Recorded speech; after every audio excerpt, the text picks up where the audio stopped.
Assalamualaikum warahmatullahi wabarakatuh. Halo teman-teman, kembali lagi di channel aku, Anggrini Puput. Oke, di video kali ini aku membahas sebuah berita lagi, yaitu berita yang menggemparkan di tanah Madura, yang baru-baru aja viral, yaitu berita kasus Carok Madura. Tapi sebelum masukin dari videonya, aku mau mengucapkan banyak terima kasih kepada teman-teman semua yang udah klik video ini, dan aku mohon bantuannya buat subscribe, komen, dan like, karena kalian sangat membahagiakan aku. Oke, kita langsung masuk aja ke videonya. Let's play. Pasti masih banyak teman-teman yang asing sama kata-kata carok. Carok itu apa sih? Karena jujur aja awalnya aku juga bingung carok itu apa. Tapi ternyata ya lebih gampangnya carok ini adalah sebuah perkelahian. Carok ini juga bisa dianggap sebagai tradisi yang ada di Madura sebagai bentuk mempertahankan harga diri seseorang. Nah, carok ini biasanya menggunakan senjata yang bernama celurit. Nah, di video kali ini aku mau membahas Carok 2 versus 10 yang terjadi pada tanggal 12 Januari tahun 2024. Berarti ini baru-baru aja. Jadi kasus Carok Madura ini menewaskan sebanyak 4 orang dan menetapkan 2 orang sebagai tersangka. Kita kenalan dulu sama yang berhubungan dengan kasus Carok Madura ini. Mulai dari korban yang meninggal dunia. Yang pertama adalah Matanjar, seorang guru silat yang disegani masyarakat sekitar. Yang kedua adalah Materdam, adik dari Matanjar. Yang ketiga adalah Jerry, murid dari Matanjar. Dan yang keempat adalah Hafid, yang juga murid dari Matanjar. Dan di sini ada 2 tersangka yang bernama Hasan dan juga Werdi. Kronologi dari kasus ini menurut Hasan bermula pada saat ia sedang menunggu temannya untuk berangkat tahlilan bersama. Hasan ini menunggu temannya di pinggir jalan sambil duduk di atas motor.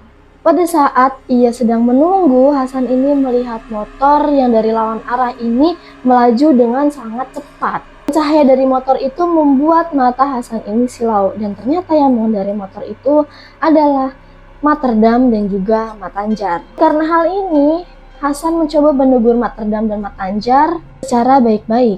Kata Hasan, "Mau kemana, Kak?" Matanjar menjawab, "Banyak tanya kau, tanda tanya mau apa?" Hasan menjawab lagi, "Ya enggak, saya kan kenal, masa cuma mau negur aja ndak boleh." Namun setelah Hasan menjawab itu, respon dari Matanjar itu sangat di luar dari perkiraan Hasan. Sampai Matanjar ini turun dari motornya dan menghampiri Hasan dengan berkata, "Kamu itu kalau punya mata jangan lihat-lihat kayak gitu." Setelah itu Hasan juga menjawab, "Enggak, saya ini kan silau sama lampunya mengganggu." Setelah itu secara tiba-tiba Matanjar langsung menampar Hasan. Menurut penuturan Hasan, Hasan di situ kebingungan, kenapa kok orang ini sampai menampar saya? Saya ada salah apa? Dan gak lama, Materdam yang tadinya di atas motor juga ikut turun dari motor sambil mengeluarkan celurit dan ingin membacokkan ke wajah Hasan. Dan syukurnya kejadian itu bisa ditahan oleh Hasan. Pada saat itu situasinya semakin memanas dan mereka itu sempat dipisahkan oleh warga, namun cekcok itu masih terus berlanjut. Dan dari cekcok itu mereka berencana untuk melakukan duel. Singkat cerita, Hasan ini kembali ke rumahnya untuk mengambil senjata yang ia miliki. Di perjalanan, Hasan ini bertemu dengan adiknya yaitu Werdi, dan pada saat itu Werdi itu menegur Hasan, "Mau kemana? Kok cepat sekali naik motornya?" Hasan menjawab, "Saya habis dipukul orang.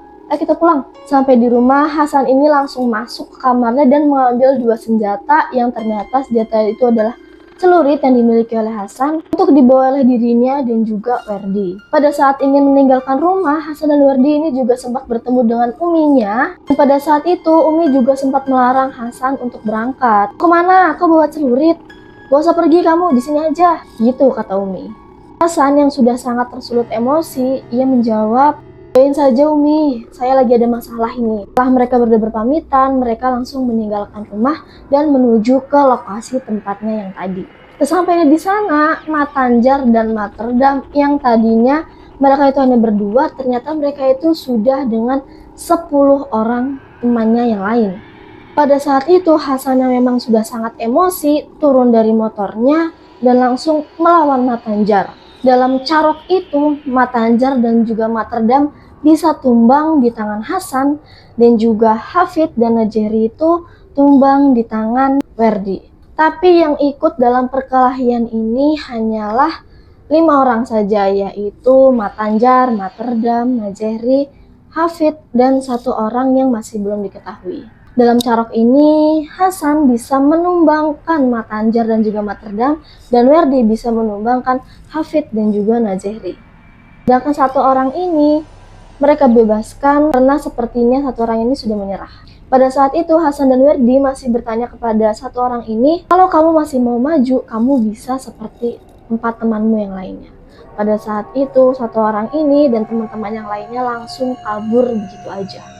Dan setelah kejadian itu, Hasan dan juga Werdi langsung pergi meninggalkan lokasi ke semak-semak yang ada di dekat rumahnya dan berniat ingin menyerahkan diri. Dan kalau teman-teman lihat di berita-berita, si Werdi dan juga Hasan ini mereka nggak memiliki luka yang berarti ya.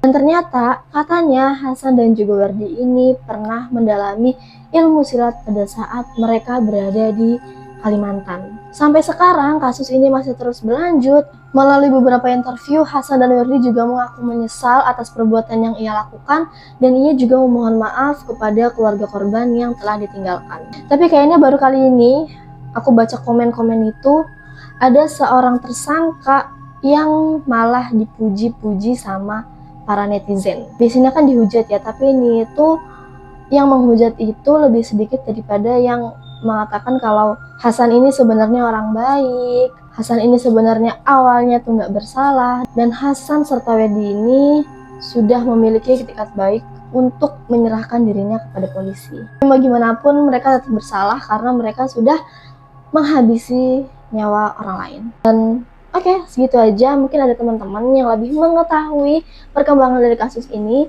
bisa langsung aja ditulis di kolom komentar. Mungkin itu aja dari video aku. Aku mengucapkan sekali lagi banyak terima kasih kepada teman-teman semua yang udah klik video ini. Dan aku mohon bantuannya buat subscribe, komen, dan like, karena itu akan sangat membahagiakan aku. Terima kasih. Wassalamualaikum warahmatullahi wabarakatuh. Bye.